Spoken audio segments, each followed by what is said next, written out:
Good morning, everyone. So today we will discuss about the topic atoms and molecules. As you all must have heard about the atoms, molecules, compounds in one form or the other. So today we will discuss that what is the interrelation between these all. So let us begin. We will start with the term atom. The atom is nothing but the building blocks of matter, which means that the matter is made up of atoms. For suppose I have a rubber and I say to cut a piece of rubber in such a way that it cannot be further divided. So the smallest tiny piece of rubber is nothing but a single unit of the rubber. In a very same way, the atom is the single unit of a matter through which the matter is formed. I think you must have understood the meaning of atom. We will proceed further. And so the next question that must come in your mind is that how big is an atom? How the atom is formed? And what is the shape of an atom? So let me tell you that the atom is very small. It cannot be seen with the naked eye. You cannot see the atom with the naked eye. So like for example, I'll give you an example that the atom is so small that millions of atoms when stacked together would make a layer barely as thick as sheet of paper. So the atomic radius is measured in terms of nanometer. 1 nanometer is 10 to the power minus 9 meter. So you all must have seen the periodic table. So there are 118 elements in the periodic table. The atom is nothing but a single element in the periodic table. For example, the hydrogen is an atom, oxygen, carbon, nitrogen, fluorine, they all are atoms. So our next question that comes in our mind is that how does an atom exist? And if the atom exists, what is the need of the molecule? Is there interrelation between atoms and molecules? So the answer is yes, there is an interrelation between the atoms and molecules, and the atom as such is atom of most of the elements are not able to exist independently. Means the atom as hydrogen does not exist as H. It exists as H2 in the environment. Fluorine does not exist as F. It exists as F2, whereas oxygen exists as O2 in the environment. It means that the atom is not able to exist independently. It means the atom is not stable. So the another question that comes in our mind is why H is not stable? Why H2 is stable? The answer comes from the atomic number. As you all know, the atomic number of hydrogen is 1. It is first element in the periodic table. So the electronic configuration is like the one electron resides in s orbital. So for the s orbital to be stable, it must have 2 electrons in them, but hydrogen has only 1. So what it does is it shares 1 electron with the another hydrogen to become 2 electron. Like H exists as H2 and not as H. I'll give you an example for that. For suppose you have test tomorrow and there are 2 friends. What they'll do is they'll say, "My 50% syllabus tu kara, 50% मैं कराता हूँ, and then we'll give the exam tomorrow." In the very same way, hydrogen does the very same thing. What it does is it shares the another electron with the another hydrogen and exists as H2 and not as H. So H2 is a molecule, whereas H is an atom. And the another thing that you have to see is the atomic mass and the molecular mass. The mass of an atom is nothing but the atomic mass.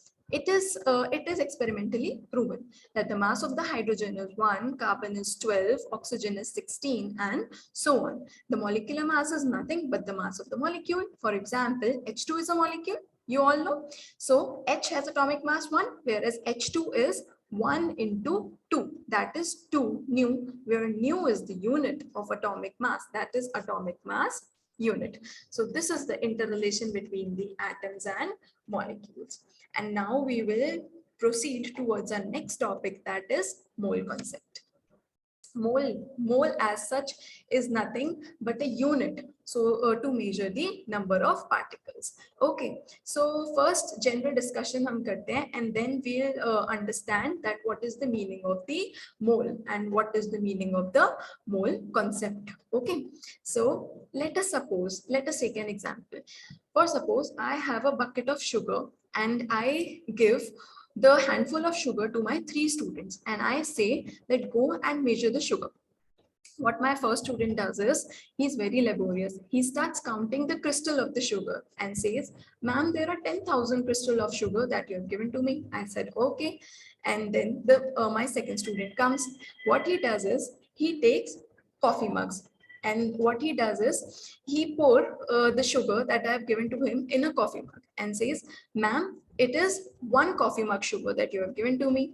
And my third student takes a teacup and pour the sugar that I have given to him in that teacup and says, ma'am, it is 2 teacups of sugar that you have given to me. See, they all have measured the sugar in one form or the another, and they all are correct in their very same way. But this is not the standard unit, or this is not the standard condition to measure the sugar. So the standard measurement is kilogram or gram that we use today. So now, for suppose we are in chemistry lab, let us take the example which is related to chemistry. For suppose we are in chemistry lab and I have NaCl with me, and I give 1 gram of NaCl to my each student, and I ask them that tell me the number of particles in 1 gram of NaCl. Okay, I repeat my question. I says to my student that tell me that how many number of particles are present in 1 gram of NaCl. Okay, so now the question arises that how we will measure the number of particles in 1 gram NaCl solution. What I have to what we will do. So here the term mole comes. Mole is nothing but a unit to measure the particles. It is a unit to measure the particles. Particle can be anything such as atoms, molecules, electrons, protons, neutrons, anything. But it is the measurement for suppose, as I have told you now, that kilogram is the measurement to measure sugar. In the very same way, mole is the unit to measure the particles. Particles as in microscopic particles. Microscopic particle means very small particles that cannot be seen with that cannot be that we can see with the eye, but we cannot count them in our fingers. Okay, so this is the meaning of mole. So I have understood the mole is nothing but the unit to measure the particle. But now also my question is that what are the number of particles in 1 gram NaCl solution? So what is 1 mole? Our next question is, what is 1 mole? It is unit, I know, but what is the numerical value of the mole? Mole is nothing but the Avogadro number. Avogadro number is Na. 1 mole is equal to 6.022 into 10 to the power 23 particles.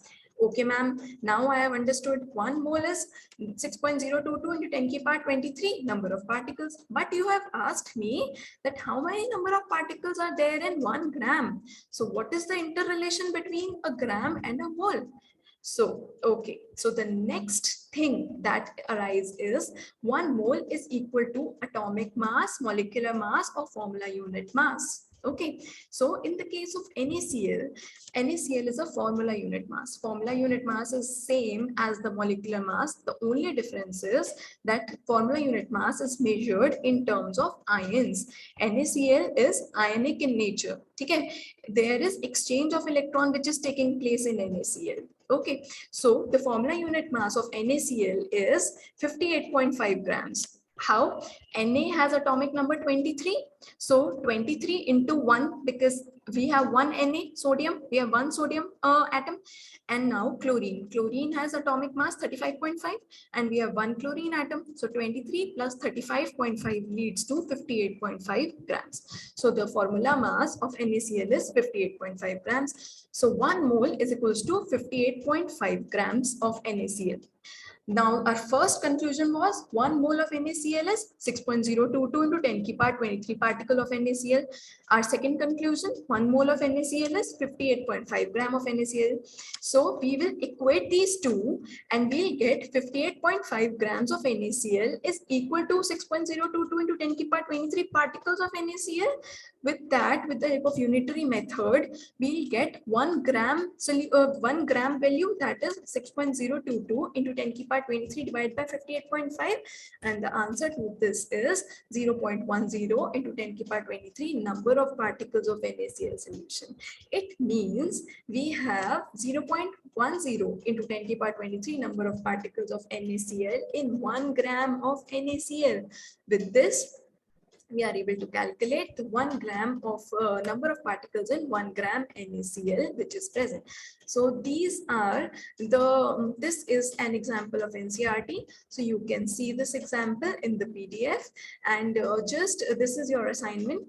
Just solve this example, and I think you must have understood the meaning of atoms, molecules, and most mole concept should also be cleared. Thank you so much and have a good day.